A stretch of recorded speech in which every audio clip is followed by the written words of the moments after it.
Scan. Scanning, the operator declared. The head male strode across the deck of the helm and looked in the projection. What is it? Unknown, the operator stated. Unknown origin. Dating puts it several million years old. There are energy readings inside. The head male pointed at the structure as it floated around the white dwarf. It has so many lines. Is it crystalline? Maybe some residual formation from this star systems formation? It's not gravity made, that's for sure. The operator looked up at his leader with his numerous eyes. My sire, all observational tools are concluding this is manufactured. He strode over to the operator's console and looked at the numerous readouts. There's nothing out here. What race would build such a thing? Unknown. The head male quivered his chin mandibles. Monitor for safety issues and get a consensus from the crew. Notify head office as well. When we are clear, we will proceed. Yes, my sire. The head male woke from his stupor and exited his recuperation pod. He strode down the hall to the mess. Numerous workers prostrated themselves as he entered. He waved his claw at them to be at rest and then proceeded to the feeding trough. He leaned his head in and took in his daily nutrients, his chin mandibles throwing the broth up to his supply tubes. After he was sated, he wiped his sensory and feeding appendage of broth and deposited the cleaning rag on the supply table. He then strode up to the helm. He entered, and his crew of selected prostrated themselves. The head male waved them off. Status. The operator stood up, still half prostrated. Head office has gone over our data. They agree with us that this does not seem like a hostile facility. Our inquest to dock and conduct research has been granted. The head male walked over to the projection and looked it over. Black metals, cross-hatched with red stonework, was woven together, making a jumble of unknown purpose, floating in this far-flung star's orbit. Take us in. Let us gather more evidence. The steerite leaned into the controls. Taking us in, my sire. 3 data drones flew in through the passages to gather atmospheric and biological data. The head male stood in the airlock with his chosen guard and 3 science professionals. He leaned over, eyeing the incoming data. What is it saying? The science taller looked up at him with one eye. The others limped away from his direction. Atmosphere is rich, my sire. I suggest we use regulators. And the biologics? There is active anti-biological. The head male shut his eyes for a moment as it stood taller. So, there are threats then. The science taller bowed a bit.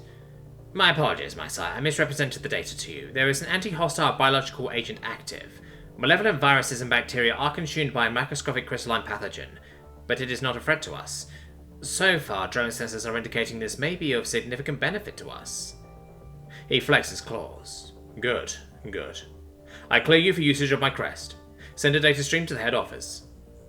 The tallest of the security detail flexed his mandibles. This is already paying off, my sire. The head male motioned with his claw. Take us in. All weapons on ready. The group entered through the docking port. Their foot coverings echoed through the metal and stone hall. The shortest of the science officers spoke up. They must have been giants. The middle-height science officer leaned into him. Or they just liked building things big. The head male leaned towards his tallest security. You sensing anything? He lifted his claw off his weapon and moved his regulator away from his breathing orifice and sniffed the air. I smell life forms, my sire, but no hostile chemical signatures. Plants definitely, and I am detecting herbivore musk. The head male spoke up. Everyone on guard. Herbivores can be more dangerous than predators at times. The group paraded weapons as they turned down a brightly lit hall. They paused, staring. The hall opened up into a massive domed room full of bright green plants with colourful reproduction organs. Small exoskeleton-clad creatures flew from plant to plant. They watched as a small horned creature with hooves walked in front of them, plant pieces in his mouth as it chewed. The security tallest raised his weapon at the creature. A hologram erupted out of the floor. The security officer fired instinctively at the projection, but the round dissipated in a blitz of automated laser fire from orifices hidden in the walls. The head male raised its claws to them to curtail the hostility. The projection bowed to him, bending while standing on his 2 legs. Welcome to the project. The head male took a step closer. The project? Who are you? How do you know our language? The projection turned its sensory appendage that was situated on the top of his body. It had 2 large eyes that focused on him. My apologies, but it is standard procedure to acquire downloads from approaching ships. As to your second question, the hologram opened its feeding orifice to showcase feeding bones. I am a computational representation of my progenitor species, humanity, and this project is a testament to some of their fundamental findings of reality. It motioned with its feeding appendages. Please enter. The species here are non-threatening. The head male eyed the projection and stepped into the habitat. He then looked around. The tallest security officer took off his regulator again and sniffed the air. Nutrients, abundant nutrients, my sire. The science officers were busy scanning life forms. The projection appeared next to the head male.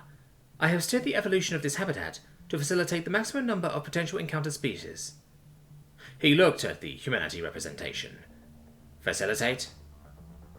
It nodded its sensory appendage. Yes, this habitat is made as a nutrient waste station. Down the next hall there is a waste processing facility as well. Why do you wish to feed us? You want our waste? The projection made a repetitive noise with his feeding and apparent breathing orifice. No. This is a place for you to explore and learn from. Exploration takes time, and time will require you to refuel your bodies. That is this area. The head male looked down the far hall.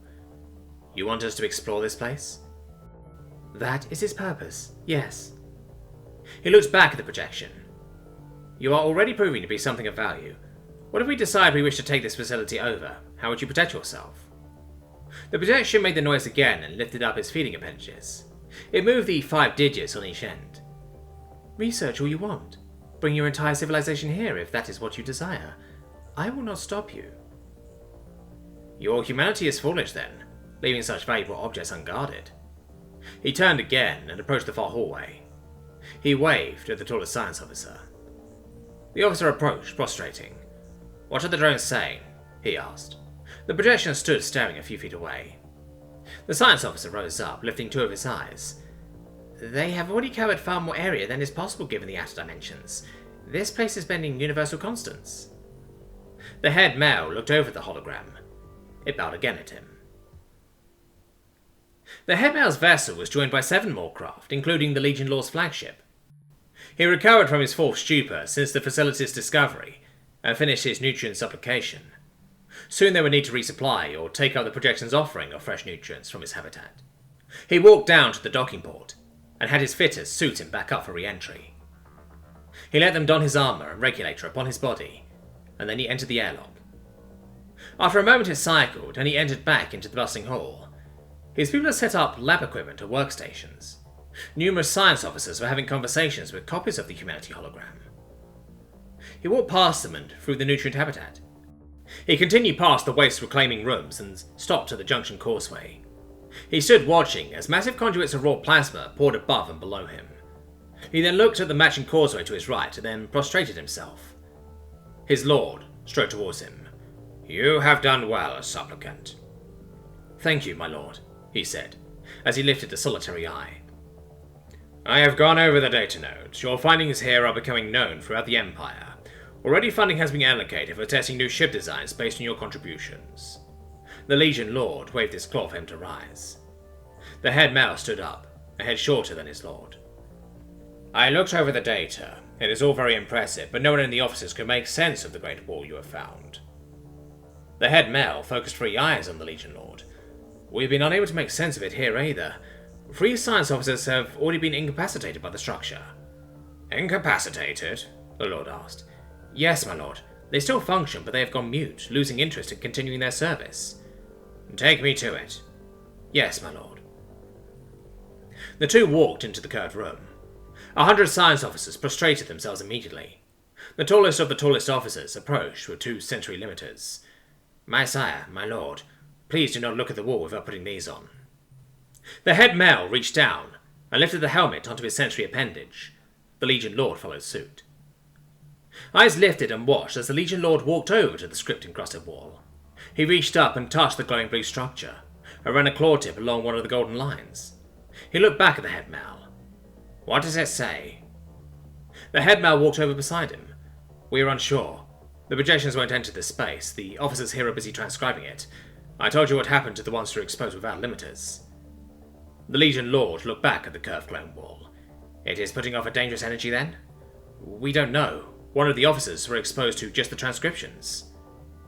The Legion Lord stood taller, and then lifted off his limiter helmet. My lord! He raised his claw. Supplicant, do not tell me my place. I am Legion Lord for a reason. I shall know no fear. He prostrated himself. Yes, my lord. The Legion Lord looked upon the wall unfiltered. Noises, sounds, voices manifested within his mind. Whispers of creatures unseen and unknown. It goes forever, they said. On and on and on and on. What goes on forever? He asked, leaning into the wall. My lord, the headman asked. The Legion Lord waved him away with his claw, still whispering to the wall. What are you saying? He listened again, focusing, touching, looking into the golden lines. Everything. Eternity, space, time, thought. Slowly, the Legion Lord stepped back, looking into the lines, watching as they began to ebb and flow in front of him. The head male and the officers watched as he stretched out his claws. What are you saying? So what? It is endless, I know. We all know. The universe goes on. I know this. He watched as the wall appeared to grow, spread, consume, and expand through his mind. He saw stars, planets, and felt the vastness between. In an instant, the endless expanse filled him, consumed him, became him. His mind touched the boundless stars, and in another moment he was returned, collapsing onto the smooth floor. My lord! The headbell shouted as he ran over and knelt next to his leader. This is bad. Medical team, here, now! The Legion Lord raised a claw, putting it onto his torso. I saw it. I saw it all.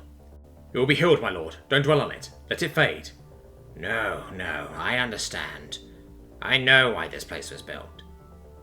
The head male lowered his sensory appendage, but for a solitary eye. I do not need to know, my lord. Please do not share. It is endless. Flowing. It all changes. Even this place they built to be eternal. It will end. Yes, that is how the universe works, my lord. No, the Legion Lord insisted. Our empire will fall. Don't say such things, my lord. You are still well.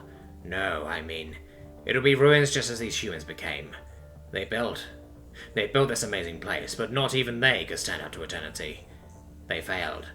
They fell. They became. The head male raised more of his eyes in his helmet. We will survive, my lord. Do not give in. The Legion Lord rose a bit, still kneeling on the floor. I have not given in, but I see how others would. Our empire is but a bubble of spittle, inflating before it pops. The humanity saw it. They knew they would collapse, but they did not give up.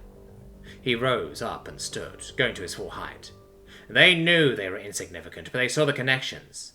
We are part of this. We, our people, are connected now to the humanity. This place, this energy, it is a remnant of them, and we are learning. We are building, but yet we will fall and disappear as they did. Do you understand? The head male prostrated himself again. I am sorry, my lord, I cannot. The Empire will stand, you know this, you have told me this. The Legion Lord looked around at the officers. Yes, of course. The Empire will stand forever. Let our holy fire consume those who deny it. Of course. He waved a claw and started toward the exit. He walked down the causeway towards his flagship when he noticed a hologram watching him with a smile. He paused to look at it. You are taking it well, it said. I am still talking. I guess that is better than some, he replied. Better than most. Most cannot bear their own insignificance. Many species have had to quarantine this facility off. I can see that. He looked down at his claws. Those species probably tried to destroy you, didn't they? Oh yes, and many have succeeded. Yet you are still here. The magician nodded. The humans lived in great forests on their hostile world. Fires would rage often, but rather than causing extinctions, the forest depended on the fires to make way for seeds and new growth. He stared at the hologram. It smiled, wider. Destruction breeds creation. This facility's death will spawn others to sprout. The Legion Lord raised his claw in confirmation. One civilization's ruins became the spawning bed of the next. Well put, my shrimpy friend. The Legion Lord lifted his regulator off and drew in a long breath from the alien facility's pre-offered air.